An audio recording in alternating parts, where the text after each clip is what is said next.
Abra sua Bíblia comigo agora, no livro do profeta Josué. E esse será o texto que vamos estudar nessa noite. Livro do profeta Josué. Aí está o texto para a nossa meditação.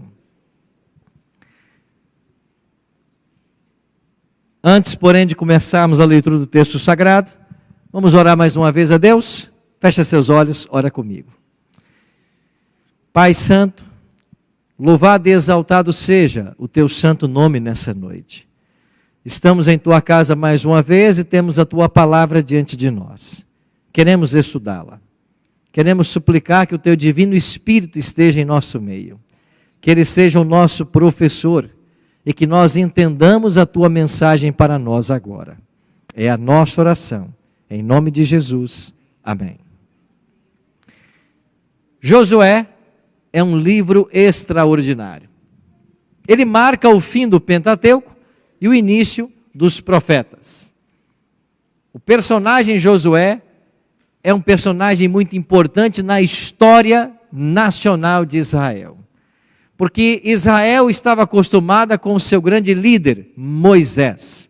Líder esse que por 40 anos esteve à frente do povo, em toda a jornada do Egito até a terra prometida. E depois de todos os percalços, dos altos e baixos, das experiências do deserto, finalmente eles chegaram ao Rio Jordão. À margem do Rio Jordão, puderam avistar a terra prometida. Deus chama seu líder Moisés até o alto do monte e diz: Moisés, contemple a terra. E depois que Moisés avistou toda a terra de Canaã, Deus disse: gostou? Achou bonita? Você não vai entrar. Você vai morrer e você não vai avançar. E você conhece a história, o porquê de Moisés não ter entrado. Na experiência da rocha lá em Meribá, Deus havia dito para Moisés: fala a rocha e dela sairá água. Moisés perdeu a paciência com o povo, pegou o seu cajado, feriu a rocha. A água saiu, é verdade, mas todo o simbolismo que Deus intencionava em representar o Messias, Cristo, através daquela rocha, se perdeu, porque ele feriu, ele bateu na rocha. Mas ainda que Moisés não pudesse entrar na terra prometida, Deus tinha um plano muito melhor para ele. Moisés morreu, o próprio Deus o sepultou, e algum tempo depois, não sabemos quantas horas, quantos dias, Deus o ressuscitou. Prova disso é que ele estava lá no Monte da Transfiguração, conversando com Jesus. Agora imagine você, o povo entrou na terra prometida, e ao invés de Moisés estar lá com os israelitas, já agora velho, quem sabe não enxergando direito, com dificuldade de mobilidade, ele já estava lá no céu, desfrutando as alegrias da vida eterna e contemplando de um cinema especial, de uma visão especial, tudo o que se passava com o povo de Deus aqui na terra. Ou seja, o plano de Deus sempre é melhor. Mas quando Moisés sai de cena, precisa um novo líder para conduzir o povo. Chegamos então ao livro de Josué. Agora olha o primeiro capítulo no verso 1. Diz assim: sucedeu depois da morte de Moisés, servo do Senhor, que este falou a Josué, filho de Num, servidor de Moisés, dizendo: Moisés, meu servo, é morto. Dispõe-te agora, passa esse Jordão, tu e todo este povo, a terra que eu dou aos filhos de Israel. Todo lugar que pisar a planta do vosso pé, vô-lo tenho dado, como eu prometi a Moisés. Josué, você agora vai continuar a liderança do povo. Você vai transpor o Rio Jordão. Você vai levar o povo para a terra prometida. Agora você sabe que a terra prometida já estava ocupada. Haviam pessoas morando, nações morando. Os ímpios já estavam habitando na terra prometida, porque era uma terra que manava leite e mel. Então Josué tinha que cruzar o Rio Jordão com todo o povo de Israel e expulsar da terra os moradores que lá haviam. E então ele se sentiu pequeno diante dessa grande tarefa. Imagine você ser o sucessor de Moisés. Qualquer um de nós nos veríamos pequenos diante dessa missão. E Josué teve a atitude correta. O que ele fez? Ele buscou a Deus em oração. E o que Deus disse para Josué? Verso 6. Sê forte e corajoso, Josué, porque tu farás este povo herdar a terra que sob juramento prometi dar a seus pais. Verso 9. Não te mandei eu, sê forte e corajoso, não temas nem te espantes, porque o Senhor teu Deus é contigo por onde quer que andares. Deus dá a missão, mas Deus também se compromete. Eu vou estar com você, não tenha medo, seja forte, seja corajoso, eu vou adiante de você, nós vamos expulsar esses povos da terra, vocês habitarão a terra de Canaã. Há 2 anos atrás eu visitei a terra de Canaã, eu não conhecia, e eu fui a Siló. Siló é a primeira capital do povo de Deus na terra de Canaã. Quando o povo cruza o Jordão, eles vão se acampar em Siló. Há 2 anos eu fui a Siló.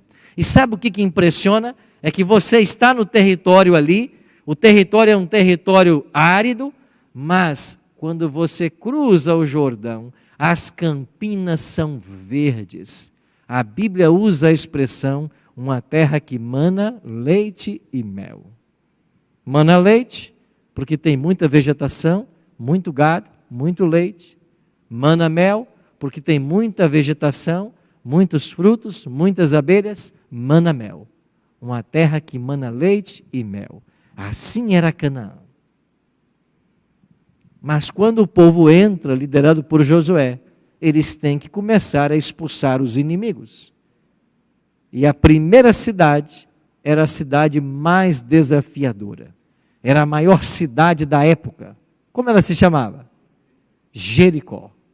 Esta é a mais antiga cidade do planeta. Eu visitei Jericó. E quando você chega em Jericó, tem ali uma fonte, onde uma água brota muito clara, transparente, e eles escreveram em cima dessa fonte, a cidade mais antiga do mundo. E ali você tem um sítio arqueológico de Jericó, aonde estão as reminiscências das muralhas de Jericó. Aonde estava a cidade. Por quê? Porque chegamos agora ao capítulo 6. Olha o que diz o capítulo 6 de Josué. Avança comigo aí, 5 capítulos. 6, verso 1. Ora, Jericó estava rigorosamente fechada por causa dos filhos de Israel. Ninguém saía e nem entrava. Quando o povo de Israel entrou na terra prometida com Josué, o que os moradores de Jericó fizeram? Todos entraram dentro da cidade, fecharam-se as portas, as muralhas, ninguém entrava, ninguém saía. Porque Israel estava lá fora. Esse povo sabia quem eram os israelitas. Eles conheciam a história do Mar Vermelho, que havia se aberto para que o povo passasse. Eles conheciam a história do maná, que caía no deserto. Eles conheciam a história da rocha, que deu água. Eles conheciam as histórias. Eles temiam o Deus de Israel. E o que eles fizeram? Foram todos para dentro da cidade e fecharam as portas. A principal forma de se proteger nos tempos da Bíblia era você ter uma cidade fortificada, uma boa muralha. Porque se alguém tentasse atacar a cidade, lá do alto da muralha, eles podiam lançar pedras, lançar flechas, lançar lanças, e assim os inimigos eram combatidos. E Jericó estava aí, toda suficiente, segura. E então Deus orienta Josué de como proceder diante de Jericó. Acompanhe comigo qual foi a orientação que Deus deu a Josué. Verso 2. Então disse o Senhor a Josué, é Deus dizendo para Josué, olha, entreguei na tua mão Jericó, o seu rei e os seus valentes. Vós, pois, todos os homens de guerra, rodeareis a cidade, cercando-a uma vez, e assim fareis por quantos dias? 6 dias. Verso 4. 7 sacerdotes levarão 7 trombetas de chifre de carneiro adiante da arca. No 7º dia, rodeareis a cidade 7 vezes, e os sacerdotes tocarão as trombetas. E será que, tocando-se longamente a trombeta de chifre de carneiro, ouvindo vós o sonido dela, todo o povo gritará com grande grita. O muro da cidade cairá abaixo e o povo subirá nele, cada qual em frente de si. Imagine a cena. Agora chegam os soldados israelitas. Eles vêm para a batalha. Em cima das muralhas estão os povos que habitavam a cidade de Jericó. Mas eles vêm e cada tribo traz o seu estandarte.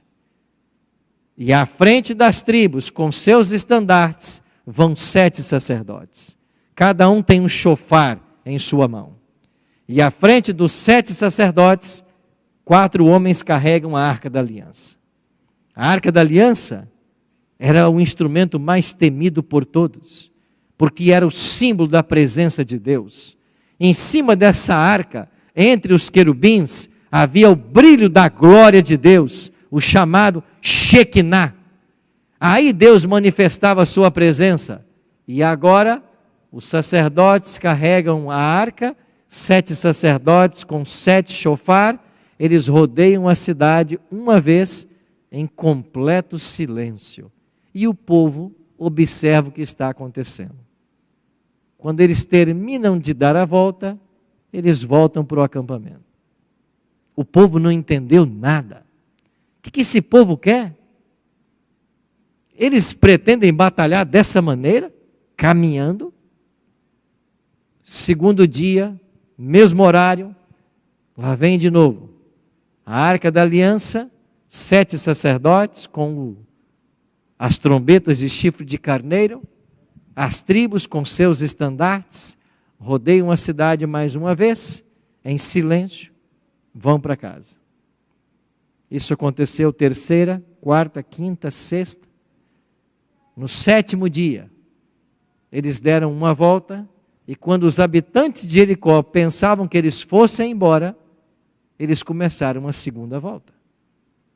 Isso foi diferente, estranho. E eles tiveram um presságio muito perigoso.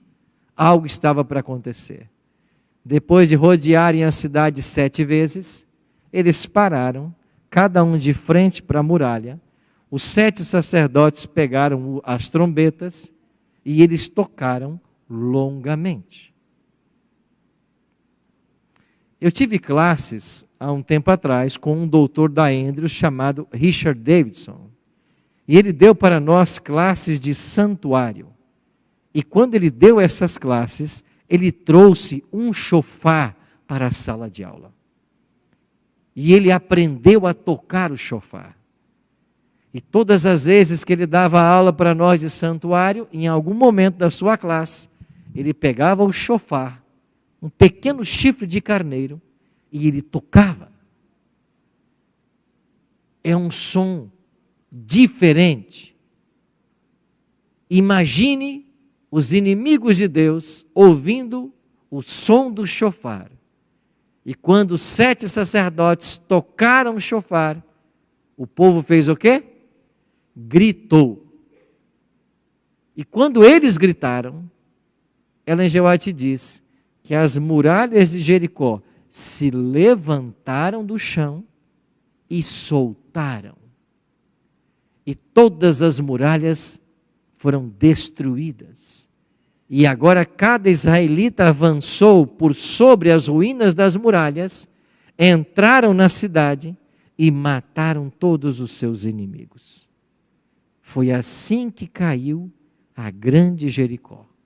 E a única parte da muralha que não ruiu foi aquela que abrigava a casa de Raabe, como Deus havia prometido preservar a casa dessa mulher.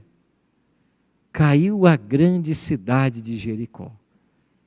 E você, quando vai hoje a Jericó, você visita ali as ruínas, o local onde estava a antiga cidade.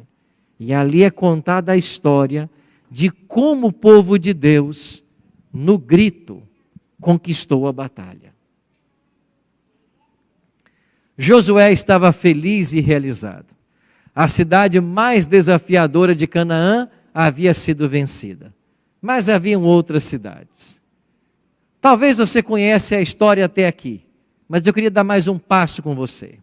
Você sabe qual é a segunda cidade que o povo de Israel teve que enfrentar lá na Palestina, na Terra Prometida?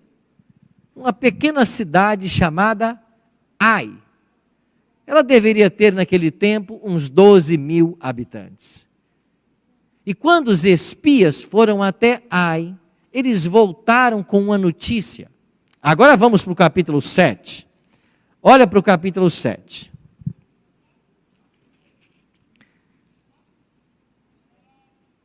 Olha comigo no capítulo 7, versículo 2. Enviando, pois, Josué de Jericó alguns homens a Ai, que estava junto a Bet-Aven, ao oriente de Betel, falou-lhes dizendo: subi a espiar a terra. Subiram, pois, aqueles homens e espiaram Ai. Verso 3.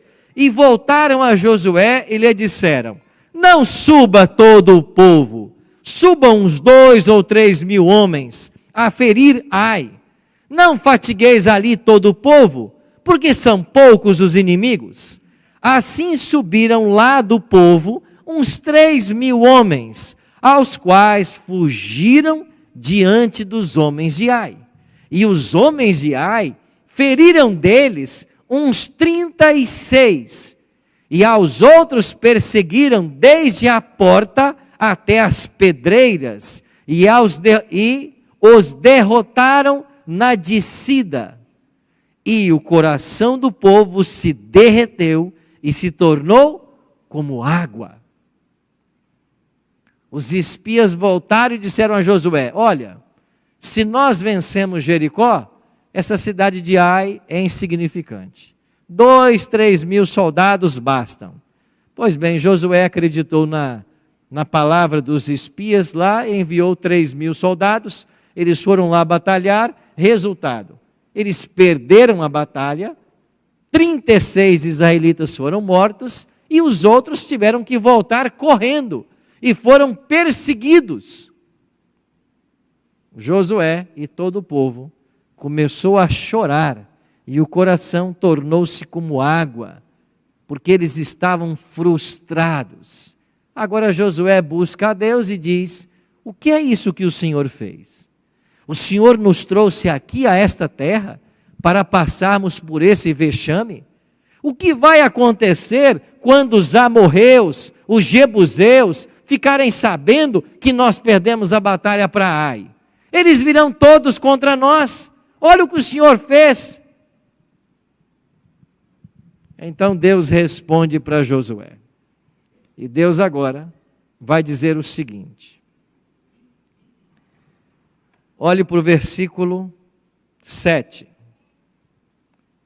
Ah, Senhor Deus, por que fizeste esse povo passar o Jordão para nos entregardes nas mãos dos amorreus? Para nos fazerem perecer? E então Deus responde. Então disse o Senhor a Josué, verso 10. Josué, levanta-te. Por que estás prostrado assim sobre o rosto? Verso 11. Israel pecou e violaram a minha aliança, aquilo que eu lhes ordenara, pois tomaram das coisas condenadas e furtaram e dissimularam e até debaixo de sua bagagem o puseram.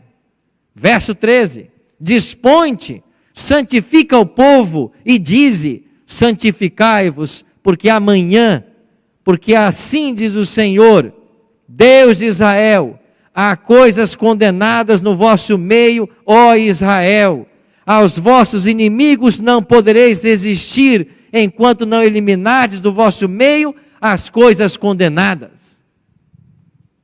O que havia acontecido? Deus disse para Josué, quando caírem as muralhas, cada homem vai entrar na frente de si. Vocês matem a todos a fio da espada, homens, mulheres, crianças e animais, e vocês não toquem em nada. Não toquem em nada da cidade de Jericó.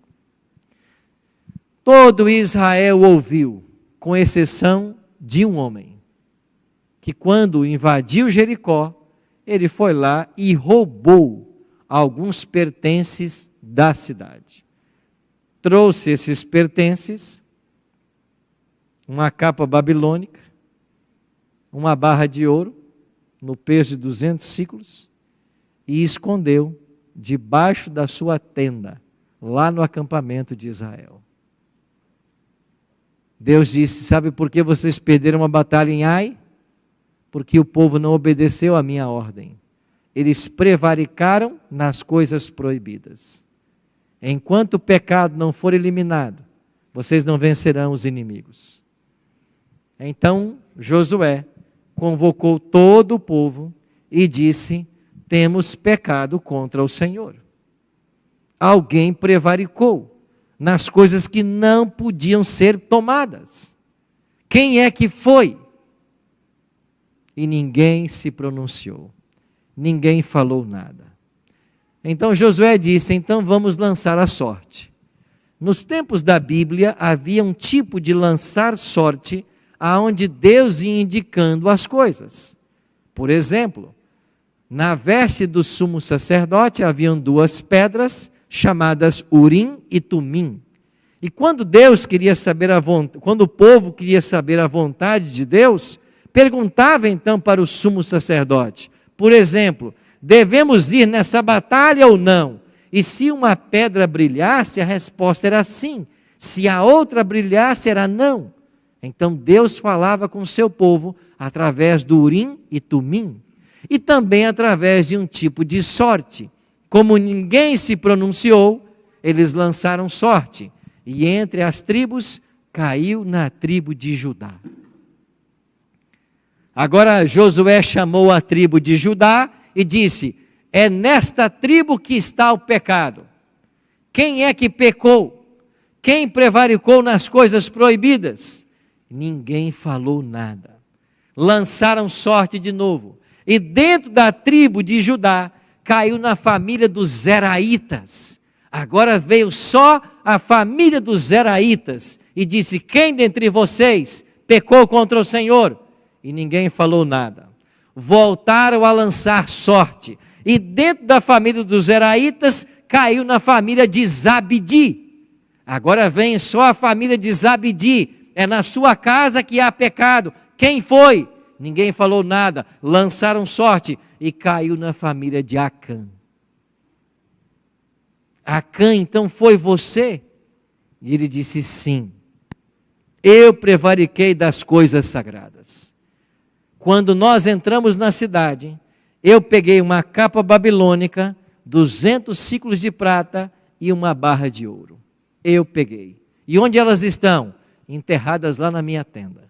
Josué disse: então vão lá com ele, desenterrem o que está enterrado, tragam estas coisas, tragam Acã, sua esposa, os filhos, os animais, todos os animais, desmontem o acampamento de Acã, tragam uma tenda, levaram para fora do arraial, apedrejaram toda a família, e depois de apedrejada a família, colocaram fogo em tudo.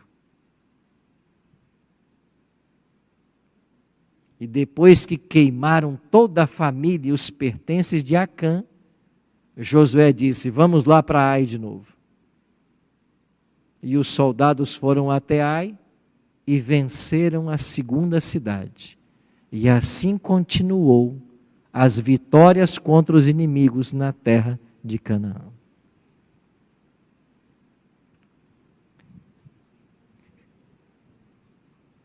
Qual é a grande lição do texto bíblico para nós nessa noite?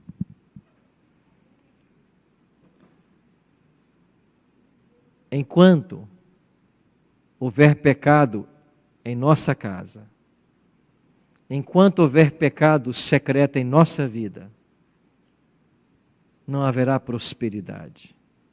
não haverá progresso, não haverá vitórias, só derrotas.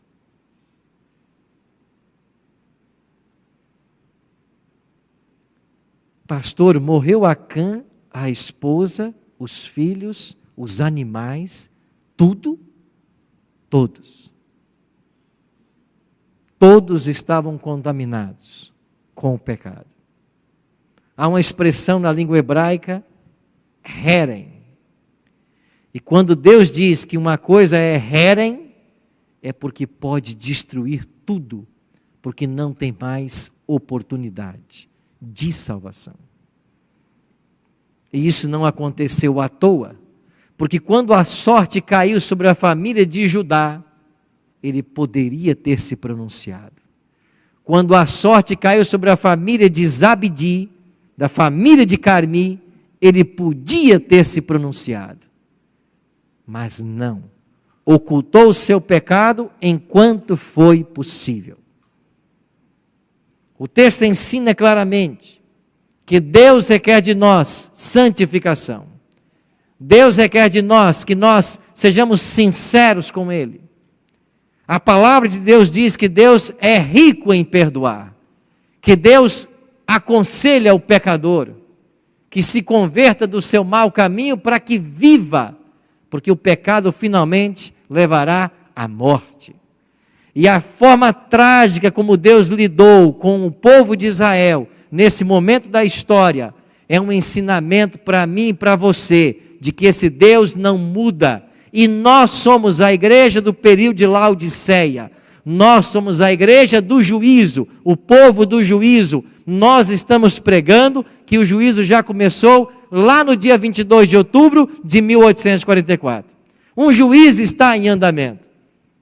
E a boa notícia que a palavra de Deus traz para mim e para você é que esse juízo está em andamento, mas nós temos um advogado. Eu queria terminar com o texto de 1 João 2,1. O que diz lá o autor, João?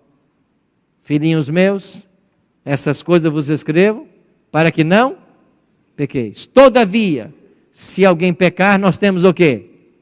Um advogado, junto ao Pai. Quem é ele? Jesus Cristo. E qual é o adjetivo que é dado para ele nesse verso? Qual é o adjetivo que é dado para Cristo? O justo. Por que João diz que ele é o justo? Porque Paulo diz que não há um justo sequer. Não é isso que diz Paulo? Não há um justo sequer. Não há ninguém que faça o bem. Todos se extraviaram. A história de Acã é a nossa realidade. Eu e você vivemos assim, no mundo de pecado, e nós temos falhas. A nossa história é uma história de altos e baixos. Mas a boa notícia é que o Evangelho traz perdão, traz reconciliação. A boa notícia é que nós temos um advogado, e João diz que ele é o justo. Por quê? Porque quando o nome nosso nome é passado em revista, não é a nossa história que vai diante do tribunal, é a história de Cristo. E porque Deus não pode condená-lo, nós somos salvos, graças ao advogado. Não porque nós temos algo de bom para oferecer, mas porque o advogado tem. E há duas coisas maravilhosas sobre esse advogado. Primeiro, ele nunca perdeu uma causa. Nunca. Segundo, ele é o filho do juiz. E certamente o juiz não vai querer condenar o cliente do seu filho. Então quem tem Cristo, tem o perdão, tem a vida. O homem mais sábio do mundo escreveu: se eu no coração contemplar a vaidade, o Senhor não me ouvirá. Aquele que esconde o seu pecado, morrerá nele. Mas aquele que confessa e deixa, alcançará misericórdia. A história de Acã é uma advertência para nós, para não termos pecados secretos, para não vivermos na prática do pecado. Há uma grande diferença entre você pecar e viver na prática do pecado. Como diz Morris Venden, nós pecamos, porque somos pecadores, mas nós não vivemos na prática do pecado. O pecado na vida do crente que foi salvo, ele acontece, mas ele acontece por acidente. E todas as vezes que ele cai por acidente, ele se levanta. Porque a palavra de Deus diz: 7 vezes cai o justo, mas 7 vezes se levanta. E o nosso caminho é como a luz da aurora, que vai brilhando mais e mais, até um dia ser perfeito. Um dia nosso caminho será perfeito. Mas sabe qual caminho alcançará a perfeição? Aqueles que hoje não estão vivendo na prática do pecado. Aqueles que reconhecem seus erros. E aqueles que, quando o Espírito fala, ouve a voz do Espírito. Porque se o Espírito fala, e como Acã, nós não damos ouvidos ao Espírito, nós podemos chegar ao ponto que ele chegou. Pecou contra o Espírito Santo. Acã é mais um exemplo na Bíblia de alguém que pecou contra o Espírito Santo, de alguém que chegou num ponto onde a graça não mais podia alcançar, por falta de reconhecer suas falhas, seus pecados. Nessa noite, Deus vai dar a chance a você, se é que por acaso você tem algum pecado por ser confessado, algum ajuste por ser feito. Deus vai dar mais uma chance para você. Ele vai apelar ao seu coração para que você abandone o pecado, porque Deus ama o pecador, mas odeia o pecado. Nós vamos ter uma música agora. E enquanto ouvirmos essa música, Paulo vai cantar para a gente, né, Paulo? Enquanto Paulo cantar essa música, eu queria que você fizesse uma análise da sua vida pessoal. E se nessa análise você encontrar algo que você precisa colocar nas mãos do Senhor nessa noite, se você descobrir que você tem praticado algo que você sabe ser errado, mas quer pela graça dele abandonar e vencer, aonde quer que você esteja nessa igreja e nos acompanhando pela internet, você pode ficar de pé, aonde quer que você esteja, fazer a sua oração de entrega e clamar a Deus pelo perdão. E aquele que é rico em perdoar, vai ouvir a sua oração.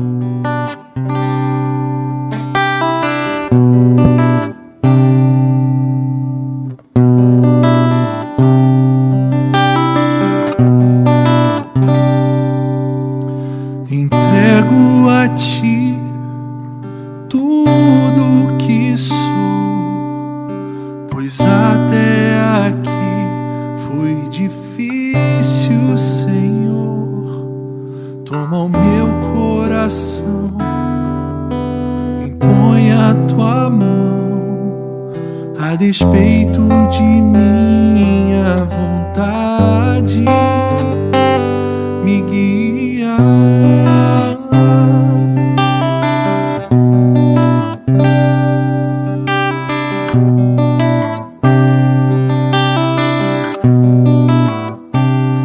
Aprendi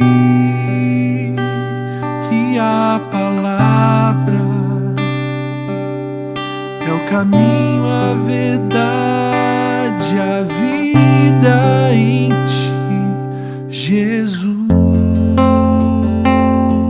És luz que ilumina os meus passos, que ata os laços, recompõe meus pedaços, habita, vem habitar.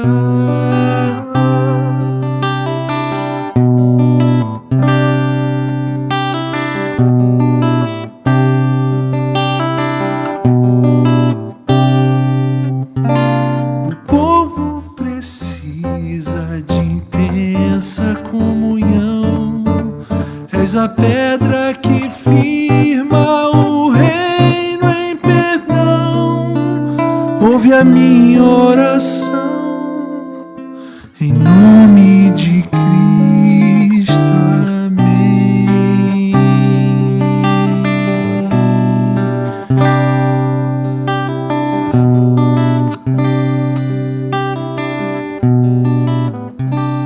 algo para confessar ao Senhor, fica de pé. Faça a sua oração em silêncio. Eu vou orar com você.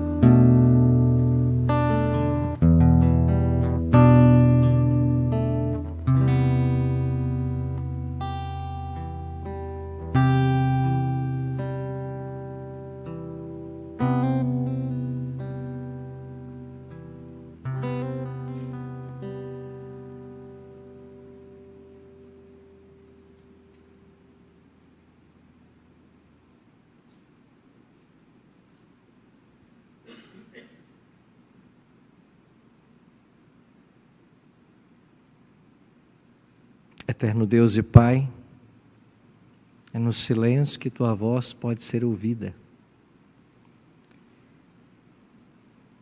E como é bom sabermos que nós temos um Deus que ama perdoar. Tua palavra nos ensina nessa noite que para que haja progresso espiritual, para que as vitórias sejam alcançadas, o pecado tem que ser abandonado, ele tem que ser confessado. Nessa noite, Pai, muitas orações subiram ao Teu trono de graça, que Tu possas atender a cada uma delas conforme a Tua vontade. Aceita, Pai, a nossa entrega, a nossa confissão, que o Teu Espírito Santo mude em nós tudo o que precisa ser mudado, para que a nossa vida esteja em Tuas mãos. Estamos vivendo os últimos dias da história desse mundo. Ainda temos, por um pouco de tempo, um advogado no santuário. Que Tu possas, Pai, interceder por todos nós nessa noite. Que o nosso pecado seja perdoado.